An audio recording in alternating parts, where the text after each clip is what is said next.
essa que é a tem questão. jeito, Então, eu achei da hora de ver muitos MCs, assim, se posicionando no segundo turno das eleições, né, a favor do Foi. Lula, assim. Claro que teve muitos bolsonaristas, mas muito a favor do Lula.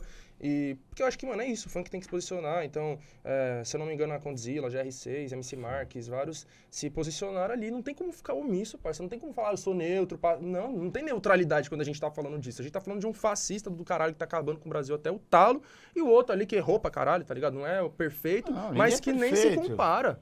Nem se O compara. que você acha desses 3 meses do governo Lula?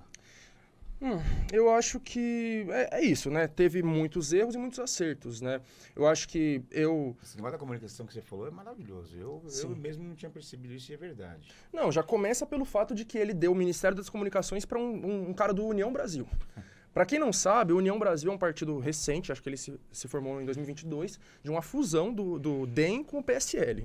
O DEM é um partido que vem de uma ramificação do Arena, lá da ditadura militar. Sim. E o PSL era o partido que elegeu o Bolsonaro em 2018, né? E a Joyce Hasselman e vários outros doidos aí. Então, o PSL se fundou com o DEM, surgiu a União Brasil, e o Lula deu o Ministério das Comunicações para um deputado do União Brasil, né? Começa por aí que eles não estão entendendo a gravidade da situação da comunicação no nosso país. Enfim, então, eu passei o ano passado todo falando que eu não ia votar no Lula no segundo turno. Por quê? Por conta do Alckmin de vice. Aquilo ali pra mim foi uma coisa, assim, intragável. Mas eu fui mudar de opinião depois que teve o primeiro turno, né? Então, assim, até o primeiro turno eu tava certo que eu ia votar nulo no segundo turno. No primeiro eu votei no Leonardo Péricles, da Unidade Popular.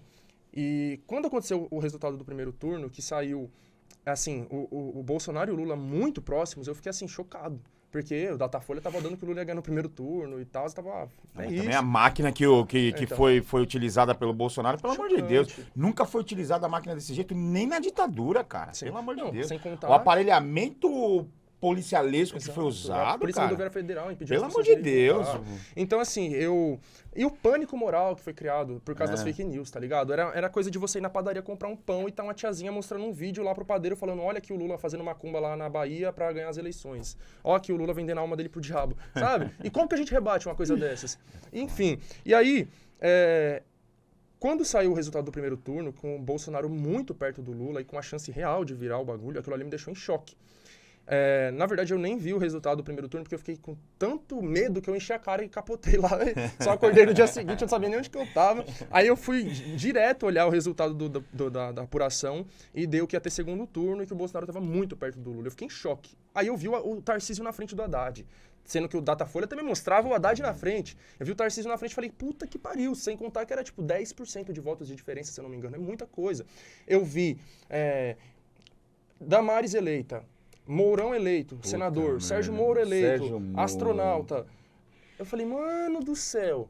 Aí eu parei e pensei, mano, o que eu vou fazer? Não tem como eu votar nulo. Porque, assim, né, uma coisa se não tivesse todo esse contexto aí, mas com esse contexto, se o Bolsonaro é reeleito, acabou o Brasil, parceiro. Porra, cara. Acabou o Brasil. Acabava tudo. Trabalhador ia voltar a ser escravo mesmo. Eu falei, não dá, Thiago. Só que assim, né, eu não gosto de tomar decisões sozinho. Ia acabar. Eu não gosto de tomar decisões sozinho, principalmente porque eu fiquei o primeiro turno todo batendo muito na chapa Lula-Alckmin, principalmente pelo Alckmin, né? Só recapitulando aqui, né? Quem é do estado de São Paulo sabe quem é o Alckmin. Para quem não é, até 2018 o Alckmin era como se fosse o Bolsonaro paulista. Toda a esquerda odiava aquele cara por tudo, né? Era o cara que estava acabando com a educação pública, era o cara que estava aumentando a violência policial e tudo mais, né? Destruiu todas as áreas que a gente tem aí públicas. E agora ele virou o vice do Lula. E como lidar com isso, né? Então, muitos amigos meus da quebrada, de várias quebradas, também estavam nessa mesma linhagem que a minha. Só que eu falei, mano, eu tenho que conversar com eles. Nós sentou pra conversar e a maioria falou pra mim, Thiago, infelizmente não vai ter jeito, a gente tem que votar no Lula mesmo. E aí eu votei. Só que eu votei não esperando muita coisa. Eu falei assim, a função do Lula é barrar essa destruição do Brasil que tá acontecendo. Ele não vai acabar com isso, ele não vai fazer um governo muito de esquerda, ele só vai dar uma freada em tudo que tá vindo nesses últimos 6 anos, tá ligado? Mas eu falei assim, eu tenho essa visão que eu falei, de que quem manda de fato é a burguesia, não é os políticos, eles não têm escolha. O Lula colocar o Alckmin ali não foi porque ele quis também, tá ligado? É porque a burguesia pressionou para aquilo, né? Eu lembro que 2021, se eu não me engano, teve o vazamento de um áudio de um banqueiro chamado André Esteves, dono do banco BTG Pactual, 6º homem mais rico do Brasil na época, um bilionário. O áudio vazado era parte de uma palestra, se eu não me engano, que ele deu ali para pessoas ligadas ao banco dele. e ele estava falando sobre as eleições de 2022. E ele, em outras palavras, ele falou o seguinte: tanto faz se ganhar o Lula ou o Bolsonaro, para nós. Eu tenho uma preferência que seja alguém do PSDB. A preferência deles é que fosse alguém do PSDB. Mas se for o Lula ou o Bolsonaro, pode ser, desde que... Aí ele citou alguns critérios. Se o Bolsonaro parar de falar tanta merda, ele pode ser o nosso favorito. Se não, vai ser o Lula. Mas para ser o Lula, ele tem que colocar alguém como Kassab de vice e alguém como o Meirelles no Ministério da Fazenda. Poucos meses depois, sai o anúncio de que o Alckmin seria o vice do Lula. Então, um banqueiro ali falou que se o Lula colocar alguém como Kassab de vice, ele pode ser o nosso favorito. E o Lula foi além e colocou o Alckmin, né, que é mais direitista do que o Kassab. E alguém como o Meirelles no Ministério da Fazenda, né? E aí a Gleisi Hoffmann falou que ia manter o Campos Neto no Ministério da Fazenda, que é um bolsonarista. Ou seja, eles foram mais além do que o banqueiro falou. Mas o que eu quis dizer aqui, citando isso, é que o Lula, com certeza, olhou aquilo, a Gleisi olhou aquilo e falou assim, olha, a burguesia do Brasil está dando sinais aqui do que eles querem para que a gente seja eleito. Porque não tem como achar que depois de tudo que aconteceu no Brasil nos últimos 6 anos, a burguesia... A gente ia conseguir fazer o totalmente inverso. Que a burguesia ia aceitar, vai ter que ter muito acordo. Que a burguesia aceitaria o PT de boa com um projeto totalmente à esquerda, né? Então, é aquilo, a burguesia tirou a Dilma, a burguesia prendeu o Lula, manteve o Bolsonaro até o final e depois ia aceitar o Lula voltar com um projeto de esquerda. Não aceitaria. Ele foi obrigado a colocar o Alckmin de vice, ele foi obrigado a dar o Ministério das Comunicações para o União Brasil. E eu falava isso lá pro pessoal no meu Instagram desde o ano passado. Eu falava, gente, nós vamos votar no Lula, mas a gente vai votar sabendo que para a burguesia deixar ele governar, ele não vai revogar as reformas do Temer e do Bolsonaro. O Temer fez a reforma do ensino médio, a reforma trabalhista, a autonomia do Banco Central, teto de gastos. E o Bolsonaro... É o que você falou, ele vai ter que frear primeiro. Frear primeiro para depois conseguir... se é que ele vai tentar reverter depois, né? E não vai ser fácil, as privatizações, né? A gente andou uns 30 anos para trás com o Bolsonaro. O Bolsonaro fez a reforma da Previdência, privatizou a Eletrobras, e etc, etc, etc. Então eu falei assim, a burguesia vai virar pro Lula e falar, Lula, você não vai mexer em nada disso. Aí você pode governar.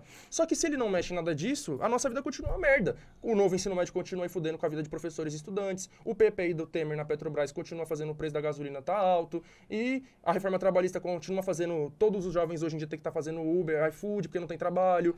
O teto de gastos do Temer... Se acham empreendedores. O teto de gastos do Temer, o Haddad transformou no novo arcabouço fiscal. Então, assim, eles estão mantendo as coisas. O Lula e o Camilo Santana falaram que não vão revogar o novo ensino médio. Então, assim, dito e feito, tá ligado? Então, resumindo, né, o que eu tô achando desses 3 meses...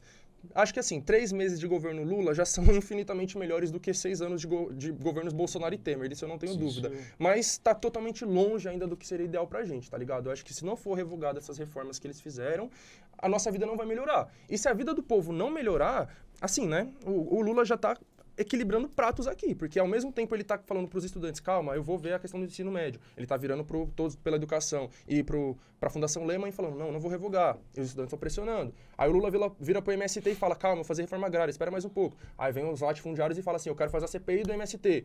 Aí os indígenas lá já estão lá em Brasília cobrando a demarcação dos territórios. E os garimpeiros estão lá querendo continuar destruindo a Amazônia, que tá aumentando, inclusive, o desmatamento da Amazônia. Então o Lula tá numa corda bamba, equilibrando pratos ali sem saber o que fazer. E o povo tá revoltado, continua. Né? Não tô falando revoltado contra ele ainda, necessariamente. Uma parte já está, outra parte ainda não. Mas a mídia tá batendo nele todo dia. A CNN tá lá inventando que o Lula tem envolvimento com o 8 de janeiro. A Globo Nossa, isso é...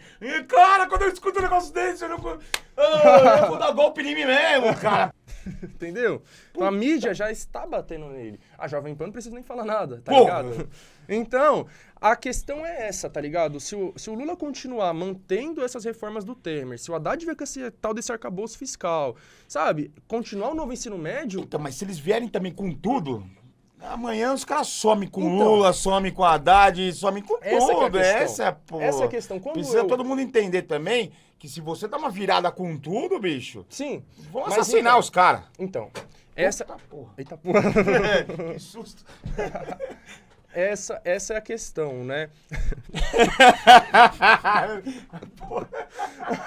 Make off. Esse ficou bom pra caralho. Esse tem que ter um corte. Essa é a questão, né? Eu votei no Lula falando assim, mano, o Lula botando o Alckmin de vice ali, já tá tudo desenhado. Tem 2 caminhos pra seguir. Ou o Lula vai manter tudo que o Temer e o Bolsonaro fizeram, e com isso a nossa vida não vai melhorar em nada, Ou o Temer vai mexer no que o Temer e o Bolsonaro fizeram, a burguesia vai se enfurecer com o Lula e vai tirar ele e o Alckmin vai assumir. Então, assim, eu não consigo ver outro caminho além desses dois. Ou é o Lula mexendo nas coisas que a burguesia, que o Temer e o Bolsonaro fizeram a mando da burguesia, e com isso a burguesia tirando o Lula e colocando o Alckmin lá, que é o sonho da Rede Globo e companhia, ou é o Lula mantendo tudo isso, a nossa vida vai continuar uma porcaria, talvez o próprio povo vá pra rua pedir o fora Lula e o Alckmin entra de qualquer jeito. Então, assim, eu tô com esse pressentimento terrível de que o Alckmin, em 1 ou 2 anos, vai ser o presidente. Eu espero muito estar errado. Eu não quero estar certo, eu quero estar errado nesse ponto. Por favor, eu também Mas quero que esteja errado. O que indica é isso, sabe? Eu acho. Assim, o que pode impedir que isso aconteça, né? Que eu acho que eu tenho que trazer uma mensagem de esperança. Por favor. Também, né? Eu já tô saindo daqui já destruído. Porque